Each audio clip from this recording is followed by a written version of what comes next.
காங்கிரஸ் முதல்ல 70 சீட்டு கேட்டாங்களாம். இப்ப இந்த 5000 கோடி ஆஃபர் வந்த பிறகு நேற்றைய தினம் இல்ல இன்றைக்கு காலையில 100 சீட்டு தருவதாகவும் துணை முதல்வர் தருவதாகவும் விஜய் ஒரு ஆஃபரை காங்கிரஸுக்கு கடைசி ஆஃபர் கிவ் அண்ட் டேக் எனக்கு இந்த 5ஆம் தேதிக்குள்ள முடிவு சொல்லணும் அப்படின்னு ஒண்ணு கொடுத்திருக்காரு. 100 சீட்டு துணை முதல்வர் என்று கொடுத்துள்ளதாக ஒரு தகவல் வருகிறது. சோ அதை உடைக்க அவங்க 5000 கோடி அஸ்ஸாமுக்கு தரதா கொடுக்கறாங்க. சோ கடைசி முடிவு எடுத்தா விஜயோடு காங்கிரஸ் சென்று விட்டால் 2011 தேர்தல் போல திமுக 20 சீட்டு கீழே போறதுக்கு வாய்ப்பு இருக்கிறது.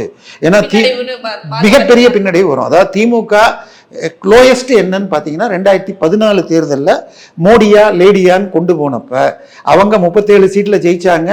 பாஜக தேமுதிக பாமக சேர்ந்து 2 சீட்ல கோயம்புத்தூர்ல திரு இவரும் பொன்னார் கன்னியாகுமரியிலையும் அன்புமணி ராமதாஸும் ஜெயிச்சாங்க.